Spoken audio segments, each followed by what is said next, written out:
और इस कार्यक्रम की अब हम विधिवत शुरुआत करेंगे।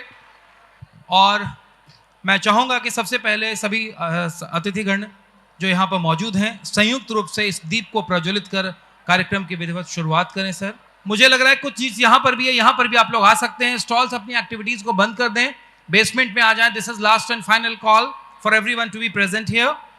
और इसी के साथ मैं आग्रह करना चाहूंगा हमारे तमाम अतिथियों को कि कृपया दीप प्रज्वलित कर इसकी शुरुआत करें। तमसो मां ज्योतिर्गमय, असदो मां सद्गमय। एक बार जोरदार तालियों के साथ और इसी के साथ दीप प्रज्वलन के साथ इस कार्यक्रम की शुरुआत। सिमज होली मेला 2023 जो सालों साल से लगता रहा है, बीच में कोविड की वजह से नहीं लग रहा था, काफी वर्षों के बाद ये होली मेला लगा है।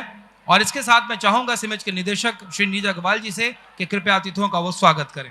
बिहार के माननीय उद्योग मंत्री जी को हमने अनुरोध किया और हमारे अनुरोध को स्वीकारते हुए वो आज छात्रों के कार्यक्रम में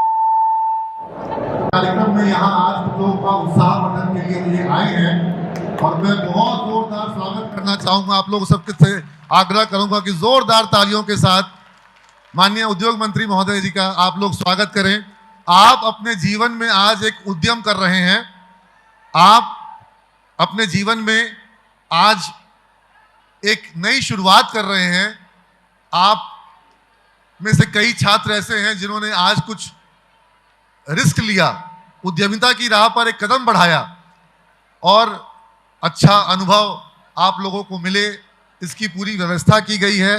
आप कुछ सीखें, आप लोगों ने प्रोजेक्ट बनाया और सारे बच्चे जो हैं वो क्या बिजनेस करें, कितना निवेश करें, कहाँ से प्रोक्योरमेंट करें, किस तरीके से वेंडर लाएं। पहले तो पार्टनर खोज करके लाएं, पार्टनर नहीं मिल रहे थे और फिर मैंने शर्त लगा दी कि किसी भी बिजनेस में 200 रुपए से अधिक का निवेश कोई एक छात्र नहीं कर सकता है।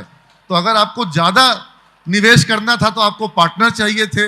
उसके बाद मैंने देखा कुछ बिजनेस जिसमें कि ज़्यादा निवेश था, इन लोगों ने इन्वेस्टर लाए और इन्वेस्टर से इन लोगों ने रिटर्न का एश्योरेंस दे दिया है। इनके प्रोजेक्ट में है कि इतना % आपको हम रिटर्न के साथ पैसा देंगे। तो हम बोले तुम इतना रिटर्न का एश्योरेंस क्यों दे रहे हो? तो सर हमको इससे ज़्यादा कमाई होगा, इतना दे करके भी हम कमा लेंगे। तो कई लोगों ने इन्वेस्टर भी लाया है और दोस्त उसके पार्टनर नहीं है, वो लोग इन्वेस्टर हैं जिन्होंने 200 रुपया इन्वेस्ट किया है। तो एक मॉडल बना, उस मॉडल के तहत यहाँ पर सारे स्टॉल लगाए गए हैं। कोई भी स्टॉल में किसी एक स्टूडेंट ने 4000 रुपया लगा करके पूरा बिजनेस सेटअप कर दिया, ऐसा नहीं हुआ है। 200 रुपया, अगर किसी का बिजनेस नहीं भी चल पाया तो एक बच्चे को जो नुकसान होगा वो मैक्सिमम 200 रुपये का ही होगा। और इस तरीके से इन लोगों को ये सारी व्यवस्था यहाँ पे की गई, दी गई। और मुझे लगता है कि प्रोजेक्ट बनाने के क्रम में इन लोगों ने बहुत कुछ सीखा। किसी ने सोचा था कि मैं 10 रुपये का बेचूंगा, लेकिन जब कॉस्टिंग की तो निकल के आया कि 12.5 रुपये तो कॉस्ट ही आ जा रहा है। तब उसने डिसाइड किया कि नहीं मैं 15 रुपये का, क्योंकि उसको कॉस्टिंग उसने किया ही नहीं था।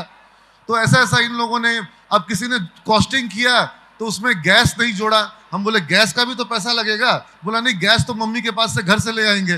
तो भाई मम्मी के पास तो पैसा लगा है उसका। तो इस तरीके से धीरे धीरे इन लोगों का प्रोजेक्ट सही बना और बहुत कम तैयारी में इन लोगों ने ये सारा कुछ आयोजन सक्सेस कर पाया। ये जगह जो है अभी तैयार नहीं है।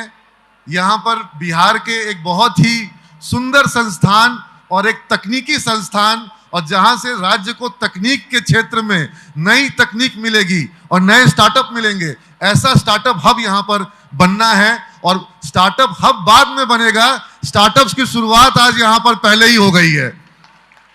आज अनेक 50 से ऊपर स्टार्टअप यहाँ पर शुरू हुए, लेकिन आगे चल करके जब ये बच्चे, जब ये स्टूडेंट जिन्होंने आज 200 रुपये लगाया है, जब इनको बिजनेस में प्रॉफिट का एक, कहते हैं ना कि प्रॉफिट भी अपने आप में एक मोटिवेटिंग फोर्स होता है, तो जब वो मोटिवेशन मिलेगा तब आप कल को वो बड़ा बिजनेस सोच पाओगे जहां पर आप इन्वेस्ट भी करो और वेंचर कैपिटल से और पीई फंड से और एंजल इन्वेस्टर से आप और इन्वेस्टमेंट ला करके बिहार को स्टार्टअप का हब बना सको।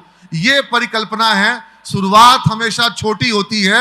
शुरुआत ABCD और क ख ग घ सीखने से होती है। फिर शब्द सीखते हो, वाक्य सीखते हो, कहानी सीखते हो, गद्य सीखते हो, पद्य सीखते हो और कल को महाग्रंथ लिख सकते हो। तो आज तुम लोग क ख ग घ सीख रहे हो, ABCD सीख रहे हो और कल को तुम लोग जो है अपना स्टार्टअप का एक उपन्यास लिखोगे, ग्रंथ लिखोगे। ऐसी मेरी शुभकामना है और मैं पुनः बहुत बहुत धन्यवाद और अभिनंदन करूंगा माननीय उद्योग मंत्री महोदय का कि बच्चों के बीच में, युवाओं में, और बिहार का जो समाधान है, बिहार के जो विकास का समाधान है, वो उद्यमिता में है, वो एंटरप्रेन्योरशिप में है। और एंटरप्रेन्योरशिप बिहार में बढ़े, इसको लेकर के अगर कोई व्यक्ति जुनून के साथ बिहार में लगा हुआ है तो वो बिहार के माननीय उद्योग मंत्री लगे हुए हैं। इनके काम को देख करके लगता है कि बिहार जो है इस काल में, इस समय जरूर प्रगति करेगा। तो मैं पुनः, और ये बिहार इंडस्ट्रियल एरिया है, और इंडस्ट्रियल एरिया में नौजवान इंडस्ट्री की बात करें, स्टार्टअप की बात करें, टेक्नोलॉजी की बात करें, ये अपने आप में सुखद संयोग है। और जो कहते थे कि इंडस्ट्रियल एरिया जो है वो मृत प्राय हो रहे हैं, शांत हो गए हैं, बुझ गए हैं, मुरझा गए हैं, तो ये खिलखिलाता हुआ पाटलिपुत्रा इंडस्ट्रियल एरिया है। यहाँ फूल की तरह बच्चे खिल रहे हैं और ये स्टार्टअप की बात करते हैं और एंटरप्रेन्योरशिप की बात करते हैं। मुझे लगता है यही विकसित बिहार की परिकल्पना हो सकती है। बहुत बहुत सर आपका स्वागत, बहुत बहुत अभिनंदन।